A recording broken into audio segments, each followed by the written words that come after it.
தனக்கே உரித்தான வகையில் கேட்போரின் செவிகளையும் பார்ப்போரின் மனதையும் பல்லாங்குழி ஆடியவர்.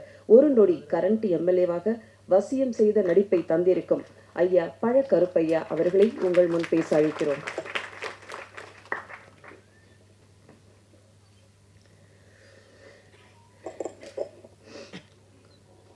பெரும் மதிப்புக்குரிய தனஞ்சயன் அவர்களே, இந்த படத்தினுடைய தயாரிப்பாளர்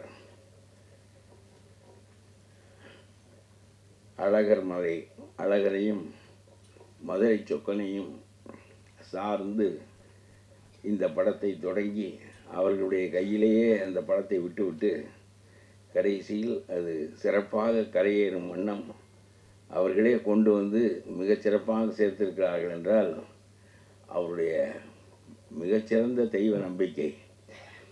ரொம்ப எளிமையாக எல்லாமே நடக்கும்படியாக ஒரு நிலை வந்திருக்கிறது.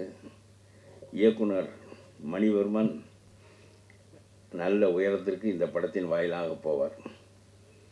ரொம்ப இயல்பாக எளிமையாக வேலா ராமமூர்த்தி சொன்னால் மலையாளத்தில் ஒரு படத்தை குறிப்பிட்டு அந்த படம் எப்படி சாதாரணமாக எடுக்கப்பட்டு பிறகு அதுதான் பேச்சானதோ அதுபோல் இந்த படமும்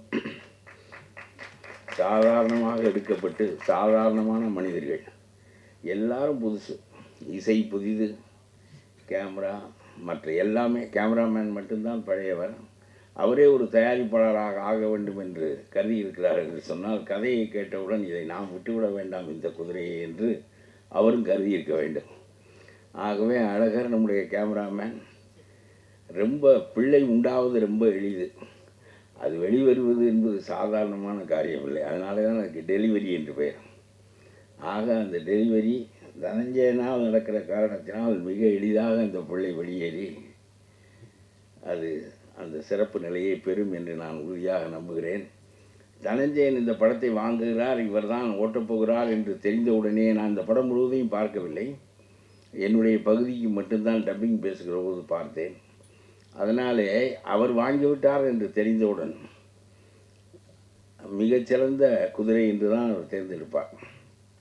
ஆகவே இந்த படம் வெற்றி பெறுவதற்கான எல்லா தகுதிகளும் உள்ள படம் என்று கருதி அவர்கள் ஒருவருக்கொருவர், அது வணிகம், முற்றிலுமாக வணிகம். அது சிறப்பாக இருக்கும் என்றால், அது நமக்கு பயன்படும் என்றால், நம்முடைய முதலீட்டுக்கு உதவும் என்றால் அதற்கு தான் வருவார்களே தவிர சினிமாவில் அரசியலில் ரெண்டிலும் நட்பு என்பதே கிடையாது. ரெண்டிலும் கிடையாது, அரசியலிலும் கிடையாது, சினிமாவிலும் கிடையாது.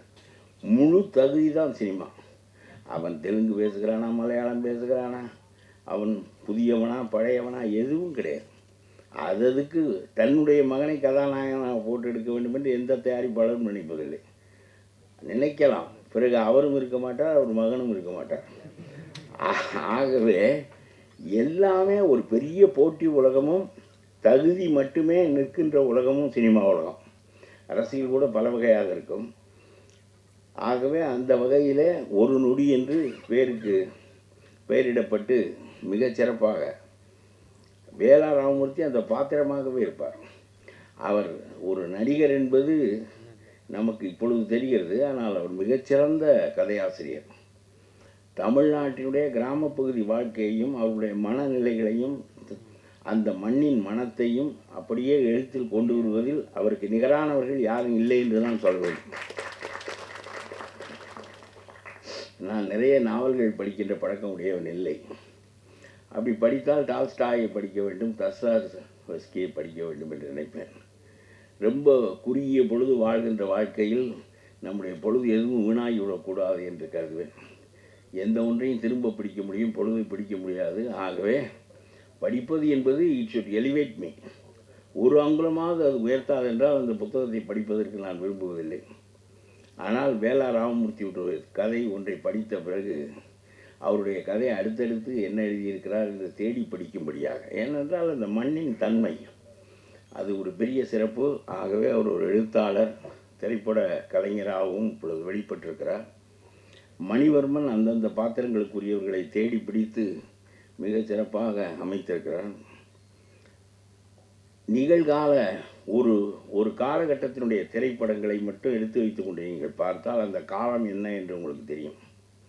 மிகச்சிறந்த காலமா மிக மோசமான காலமா என்பது 1920க்கும் 70க்கும் இடையே காந்தி அவருடைய செல்வாக்கு இந்த நாட்டை வழிநடத்திய போது இந்த நாட்டினுடைய கதைகள் இப்படி இருந்தன. 70க்கும் இப்பொழுது 2020க்கும் இடையே உள்ள காலத்தில் வந்த கதைகளெல்லாம் எப்படி இருக்கின்றன என்று நீங்கள் பார்த்தால் காலம் மாறியிருக்கும். ஆகவே கதைகளின் போக்கும் மாறியிருக்கும். இன்றைய காலகட்டத்திற்கு ஒரு அடாவடியானவர் ஒரு சாதாரணமான ஏழை ஒருவனை 5 லட்சம் ரூபாய் கடன் கொடுப்பது, 3 லட்சம் ரூபாய் 6 மாதத்துக்கு வட்டி கேட்பது, அவன் மாட்டிக்கொண்டு விட்டால் அவனை உறிஞ்சி எடுத்து விடுவது, பிறகு அவன் காணாமல் போவான் என்றெல்லாம் அத்தகைய ஒரு கலவரமான அடாவடியான ஒரு உலகத்தில் நாம் வாழ்கிறோம். அதனாலே தான் இது போன்ற கதைகள் எல்லாம் வெளிவருகின்றன. எப்பொழுதும் காலத்தை மீறி கதை வர முடியாது, காலத்தை தாண்டி வரவே முடியாது, காலத்திற்கு முன்னால் போய் குதிக்க முடியாது. பழைய காலத்தை சொல்லலாம் அல்லது நிகழ்காலத்தை அப்படியே படம் பிடிக்கலாம், அதுதான் வெற்றி பெறும். இந்த கதை ஒரு அடாவடியான ஒரு மனிதனுடைய செயல்பாட்டில் ஒரு ரொம்ப பணிவான ரொம்ப அடங்கி போகின்ற இயல்புடைய ஒருவன் மாட்டிக்கொண்டு அவன் எப்படி வெளிவருகிறான். இதில் ஒரு கதாநாயகன் இன்ஸ்பெக்டராக வந்து அவர் அந்த வேடத்துக்கு ரொம்ப பொருத்தமாக இருக்கிறார், ரொம்ப இயல்பாக இருக்கிறார். ஆகவே எல்லோரையும் பார்க்கிறேன். அவ்வளவு பேர் 30 வயசுக்குள்ளே தான் இருக்கிறார்கள். மியூசிக் அமைத்தவர், கதாநாயகன், எல்லாரும் ரொம்ப டெக்னீஷியன்ஸ் ரொம்ப குறைந்த வயசு இருப்பது என்பது அருமையானது. பாட்டு எழுதியவர்கள் 3 பேரும் ரொம்ப புதியவர்கள். நீங்கள் எல்லாம் வெற்றி பெற்று வாருங்கள். தமிழ் எல்லாரும் வந்திருக்கிறார்கள். சரியான வாய்ப்புகள் கிடைத்தால் பிறகு மீண்டும் நீங்கள் 10 பேருக்கு அறிமுகமாகிவிட்டால் பிறகு உங்களுடைய பாட்டும் சிறந்த பாட்டாக ஆகிவிடும். அதனால் அந்த வகையில் பார்த்தால் இந்த கதை ஒரு பெரிய போராட்டமான கதை. ஏன் இது வெற்றி பெறும் என்றால், ஒரு இன்ஸ்பெக்டர், ரொம்ப ஹானஸ்ட் இன்ஸ்பெக்டர்கள், ஒரு போலீஸ் டிபார்ட்மெண்ட்லேயே 10 பேர் இருப்பார்கள். அதில் ஒருவரை பற்றிய கதையை இவர் எடுத்திருக்கிறார். அவர் எடுத்த கதை இன்ஸ்பெக்டர். கடைசியில் நான் முழுவதும் படம் பார்க்கவில்லை. ஆகவே நான் ஒரு அடாவடியான வேலராமமூர்த்திக்கு பின்புலத்தில் இருக்கிற ஒரு எம்எல்ஏ. எனக்கும் அந்த இன்ஸ்பெக்டருக்கும் பெரிய மோதல் வருகிறது.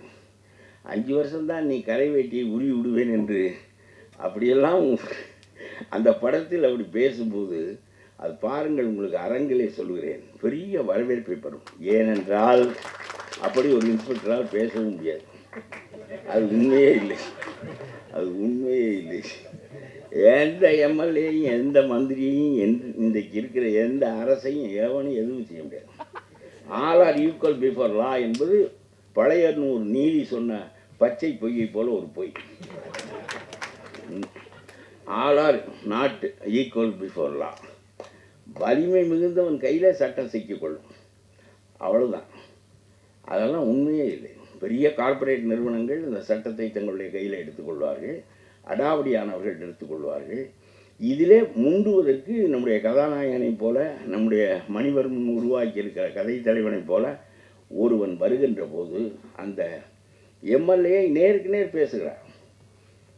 இவனுடைய சட்டையை உருவி விடுவேன் என்று எம்எல்ஏ சொல்வதற்கு பதிலாக உன்னுடைய கரை வேட்டியை உருவி விடுவேன் என்று நம்முடைய இன்ஸ்பெக்டர் பேசுகிறார் என்று சொன்னால், ஐயா என்னையா அவமானமாக போச்சு, என்னன்னு கேளுங்க, அவங்கள நேருக்கு நேர் பேசுகிறாயா ஒரு காக்கி சட்டைக்காரன், இருடா 9 ஓட்டையும் மூடுறா, அதுக்கு நேரம் இருக்கிறா அப்படின்னு சொல்கிறதே ஒரு பின்வாங்கல் தான்.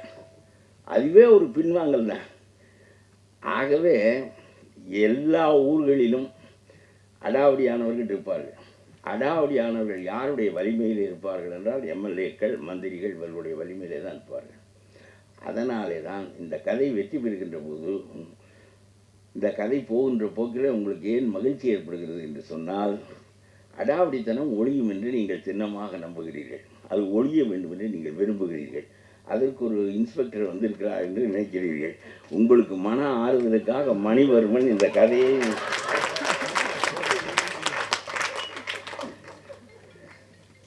அடாவடித்தனம் ஒழியவே ஒழியாது. இன்றைக்கு இருக்கிற சமூக அமைப்பில் ஒழியாது. என்னை போன்ற எம்எல்ஏக்கள் ஒழியவே மாட்டார்கள். அதற்காகவே வருகின்றவர்கள் அவர்கள். அதனாலே அதிகாரம் பரவலாக்கப்படுகின்ற போது அடாவடித்தனமும் பரவலாக்கப்படும். ஆகவே வேலா ராமமூர்த்திகள் யாருடைய வலிமையில் இருக்கிறார்கள் என்றால் ஆளுங்கட்சிக்காரர்களுடைய வலிமையில் இருப்பார்கள். ஏன் இந்த படம் உறுதியாக வெற்றி பெறும் என்றால், நடக்காத கனவு நடக்கும். நீங்கள் மிகுந்த மகிழ்ச்சி அடைவீர்கள். தொலைஞ்சாயா ஒரு எம்எல்ஏ கடைசியில் ஒரு இன்ஸ்பெக்டர் சாதிச்சு விட்டான் பாரு அப்படின்னு சொல்லையில் பெரிய மகிழ்ச்சி ஏற்படும். உங்களுக்கு ஒன்று சொல்லுகிறேன், யாரும் பொய் சொல்லக்கூடாதுன்னு தான் சொல்லுவான், ஆனால் எல்லாருமே பொய் சொல்லுவான். பொய் சொல்லக்கூடாதுன்னு இவன் ஏன் சொல்கிறான்னா தன்னிடம் பிறர் சொல்லக்கூடாதுங்கிறதுக்காக சொல்கிறானே தவிர இவன் பிறரிடமெல்லாம் சொல்லுவான். அது மாதிரி பொயட்டிக் ஜஸ்டிஸ் இந்த கதையில் அமைந்திருக்கும். கடைசியில் ராவணன் தான் வீழ வேண்டும், ராமன் தான் வெல்ல வேண்டும், நீதி தான் வெல்ல வேண்டும். எல்லா மனிதர்களும் நீதி வெல்லுமானால் நாம் எல்லோரும் ஒவ்வொரு ஆளும் வேல ராமமூர்த்தி போல் வலிமையான உடம்போடு இருக்க முடியாது. நம்ம இந்த நியாயத்தை நீதிமன்றத்திடமும் போலீஸிடமும் அரசிடமும் கொடுத்து விட்டு நாம் நம்முடைய வேலைகளை பார்த்து கொண்டிருக்கிறோம். ஆனால் அவர்கள் நம்மை உறிஞ்சுகிறார்கள் என்கின்ற போது, யார் காக்க வேண்டியவர்களோ அவர்கள் இதற்கு எதிராக இருக்கிறார்கள் என்கின்ற போது, இதை அடித்து வெல்வதற்கு ஒரு கதாநாயகன், ஒரு போலீஸ் டிபார்ட்மெண்ட் என்பது corrupt department, corrupt to the core. அது மாதிரி ஒரு நீதிமன்றம் குறைவான கரப்ட், மிச்சம் ரொம்ப அதிகமான கரப்ட் போலீஸ். இவர்கள் காப்பார்கள் என்று நாம் நினைப்பதற்கு ஒன்று வேலையே இல்லை. ஆகவே இதிலே ஒருவன் அப்படி வருகிறான், அவன் இந்த உலகத்தை மாற்றி அமைப்பான் என்று நம்புகின்ற போது, இந்த வேலா ராமமூர்த்தியிடம் மாட்டிக்கொண்ட MS பாஸ்கரன் வெற்றி பெறுகிறார். அவருடைய மனைவியினுடைய கண்ணீர் துடைக்கப்படுகிறது என்பது அல்ல, நம் எல்லோருடைய மனைவிகளின் கண்ணீரும் நம் எல்லோருடைய கண்ணீரும் துடைக்கப்படுகிறது என்கின்ற ஆறுதலை இந்த படம் தருகின்ற போது இந்த படம் மிகப்பெரிய வெற்றி அடைகிறது. இது வெற்றி அடையும்.